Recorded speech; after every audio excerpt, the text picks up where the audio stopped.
아니 형 뭐예요? 아니 그냥 인스트 튀어나와서 자르고 있지. 아니 오늘 유튜브 찍기로 했잖아요. 아 맞다. 야미. 아니 뭐부터 하기로 했지 우리? 아니 요즘 또 형이 또 트렌드 프로잖아요. 어? 뭐 트렌드들이 형한테 평소에 많이 질문하는 거나 아니면 뭐 형이 뭐 말하고 싶었던 게 있나요? 말하고 싶은 것보다 질문 가장 많이 받았던 거. 그리고 내가 아무래도 지공을 하다 보니까 요즘에 또 트렌드 핫한 게 뭐가 있겠어. 김현범 프로의 PAP 막 이런 거 막 유명하잖아. 그죠? 근데 PAP에 대한 질문을 굉장히 많이 받아. PAP 꼭 재야 될까요? PAP 중요한가요? 이에 대한 질문을 엄청 많이 받아. 투핸드 덤리스에 대해서 조금 얘기를 해보고 싶어. 투핸드나 덤리스는 엄지보다는 예를 들어 손 한번 볼래? 그립을 예를 들어 똑같은 예를 들어 한 마디 반, 두 마디를 넣었다고 가정을 해볼게 나처럼. 근데 이렇게 잡을 수도 있고 아니면 그립을 이렇게 틀어 잡을 수도 있고 반대로 카일 트룩 같은 경우는 이번에 보니까 약지를 조금 돌면서 이렇게 좀 틀어 잡는 경향이 있더라. 근데 이거에 따라서 투핸드는 같은 지공에 같은 볼에 같은 인서트를 사용하더라도 이 그립의 방향, 중약지에 넣는 깊이에 따라서 회전축이 아예 다르게 나오는 경우도 있어. 아 그러면은 뭐 PAP에 따라서 공의 모션이 좀 다르겠네요.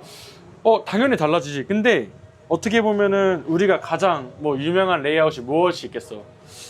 스톰에서 만든 2LS 레이아웃 굉장히 유명하잖아. 너네도 처음에 왔을 때 나한테 뭐 2LS 몇 번 뚫어주세요, 아니면 지공할 때 2LS 몇 번 뚫어주세요, 아니면 누구 지공으로 뚫어주세요 하는데, 사실 각자의 고유의 PAP가 있기 때문에 어떻게 보면 같은 레이아웃을 같은 핀 포지션의 볼을 치더라도 회전축 때문에 모션은 아예 다르게 나타날 수 있어.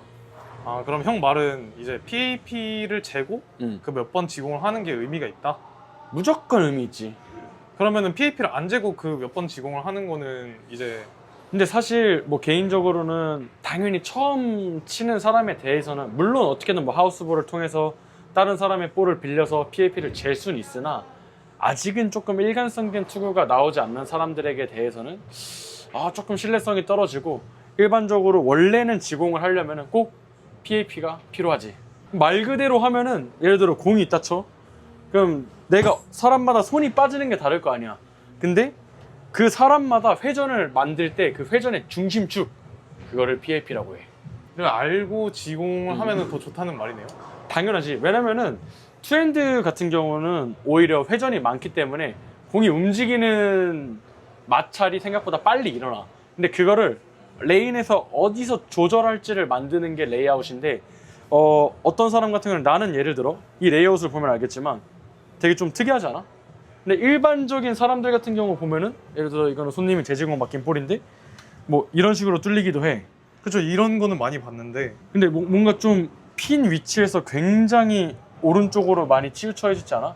맞아요. 그런 근데 거. 레이아웃은 물론 조금 다른 레이아웃을 적용했겠지만 극단적으로 절대 달라져 있는 레이아웃은 아니긴 해. 근데 여기서 조금 달라진 거는 지금까지 말해왔던 PAP가 다르기 때문에 어떻게 보면 이런 다른 핀 포지션을 만들 수 있어. 아 그럼 같은 3번이어도 3번의 위치가 다 다른 거네요.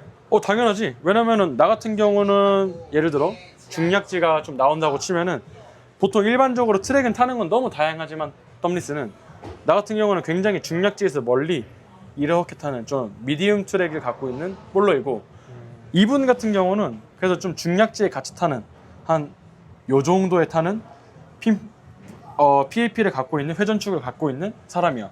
그래서 물론 레이아웃은 아까 말했던 것처럼 다르지만 비슷한 레이아웃인데도 이 PAP, 즉 회전축은 대략 여기쯤이 되겠지, 이 사람은 대략 여기쯤이 될 거고, 이거에 따라서 굉장히 핀 포지션은 다르게 나타나. 아 근데 혹시 궁금한 게 이거는 그냥 완전 저희가 평소에 쓰는 인서트인데 이거는 좀 인서트가 좀 특이하네요. 이거 요즘에 어떻게 보면 또 핫한 드릴링 방식 아니겠어. 이번에 성함이 정확히 기억이 안 나는데, 이번에 원주컵 때 가장 핫했던 사람 외국 선수 누가 있겠어? 앤서니? 앤서니 사이먼슨. 앤서니 사이먼슨이 바로 이 지공을 하는 거 아니겠어? 뭐 앤서니 사이먼슨 같은 경우도 이런 좀 베큐움이라는 지공을 활용하는 건데, 보통 일반적으로 뭐 한국에서는 내가 처음 했다고 할 수는 없지만 좀 빨리 시작한 편이긴 해. 모든 볼을 이렇게 뚫었던. 근데 PBA 플레이어 선수들은, 나도 정확한 연도는 모르겠지만 2010년도 초중반 때부터 시작했던 것 같아. 근데 이 지공의 특징은 한번 볼래? 손가락을 넣으면은 이 위에 공간이 넓어지면서 손가락의 깊이를 이게 좀 넣을 수 있어. 더 깊게. 그러면은 보통 왜 PBA 플레이들을 사용할까라는 질문에 대한 대답은 우리 같은 투어, 왜냐면 이번에 태우 너가 이번에 뭐 인카 금융도 그렇고 원주컵도 놀러 왔었잖아. 네. 근데 선수들이 게임을 하루에 한 게임만 치는 게 아니라 한두 게임만 치는 게 아니라 예선전, 본선, 준결승, 뭐 TV 파이널, 준준결승까지 가면은 다여섯 게임 이상의 게임을 거의 일주일 쳐야 되고 그거 끝나자마자 또 원주컵도 일주일 쳐야 되고 이런 식으로 게임 수가 많기 때문에 사람의 손은 기계가 아니기 때문에 어떻게 보면 중약지의 붓기가 계속 달라. 그러면은 투핸드는 중약지에 넣는 깊이에 따라 가지고 그립이 굉장히 달라질 수 있는데 이 깊이를 한 마디 반 이상 넣었을 때 항상 일정하게 넣을 수 있지. 그럼 그립이 똑같아지는 장점이 있어. 그러니까 일관성이 좀 더 좋아질 수 있다 이 말이네요. 그치, 그립이 일단은 똑같아야지 똑같은 샷이 나오는데 만약에 중약지가 부어가지고 손가락이 한 마디밖에 안 들어가 아니면 극단적으로 한 마디도 안 들어가 그러면 똑같은 샷이 나올 수는 없잖아. 근데 이 베큐움이라는 드릴링을 통해서 지공을 하게 되면은 항상 예를 들어 한 마디 반을, 나는 한 마디 반보다 조금 넣지만 한 마디 반이라고 가정을 했을 때 이 한 마디 반의 깊이를 항상 일정하게 넣을 수 있어. 그럼 그립이 일정해지는 거지. 저는 이런 지공 처음 봐요. 근데 너도 뚫잖아. 왜 이러세요? 신기하지 않아요?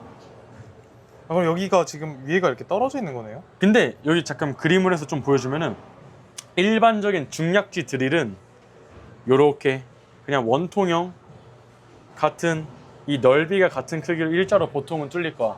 근데 베큐움은 조금 다른 방식으로 뚫려. 이거는 궁금하면은 나한테 와도 되고 아니면은 뭐 근처에 있는 지공사한테만 물어보면 될 것 같아.